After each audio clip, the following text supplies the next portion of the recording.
नमस्कार Anuj occult hub. किती सांगायचे तुला या चॅनेलद्वारे, मात्र टाईम मॅनेजमेंट कमी पडते. इन्स्टावर रील टाकताना यूट्यूबकडे थोडंसं दुर्लक्ष झालं माझं.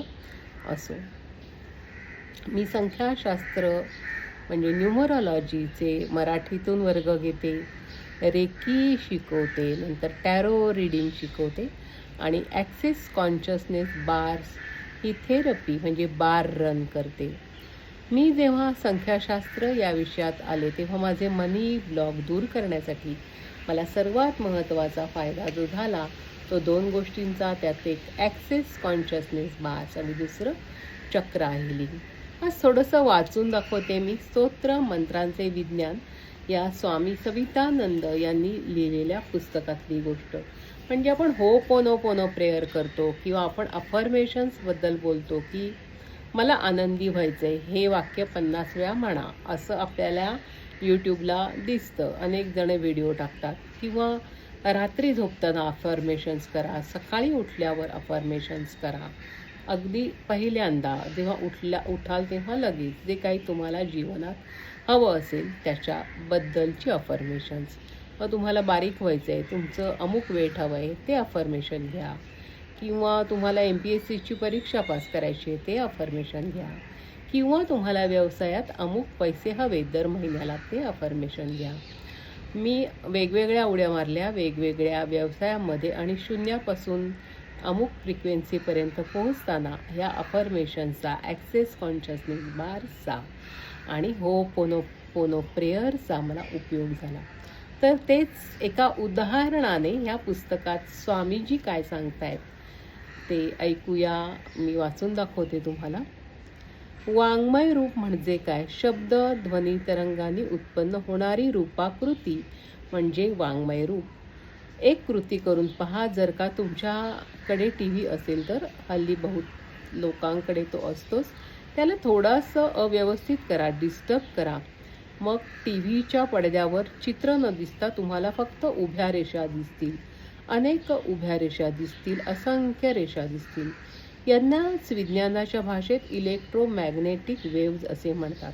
आता अगदी हळुवारपणे कुशलतापूर्वक TVचे बटण फिरवा, हळूहळू फिरवा आणि मग त्या वेव्स एकमेकात मिसळत पडद्यावर चेहराकृती दिसू लागते.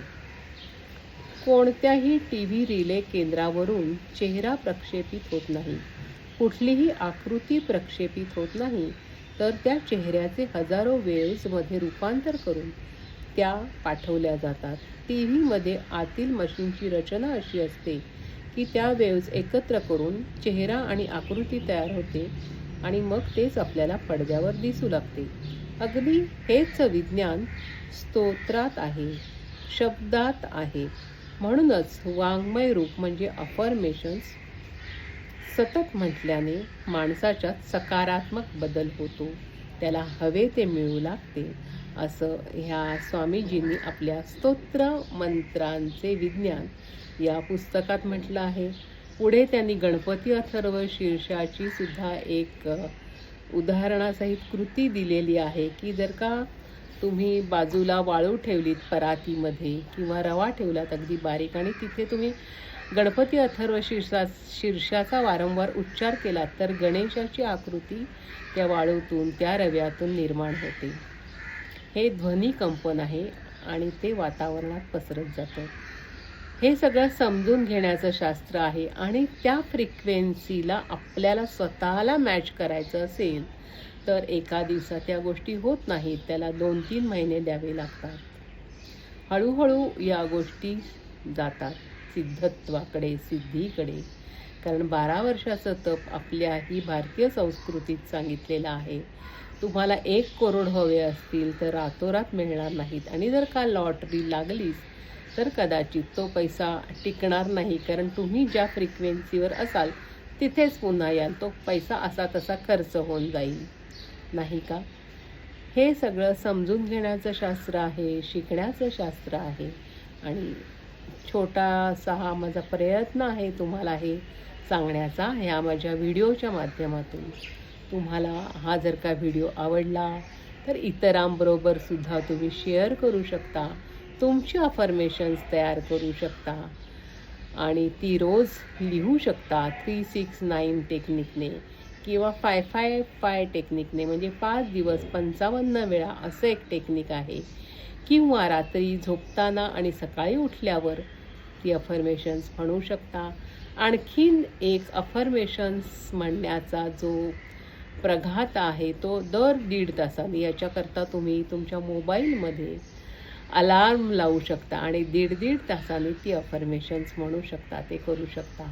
या कोणत्याही माध्यमातून तुम्ही तुमचं ध्येय गाठू शकता, एवढं नक्कीच.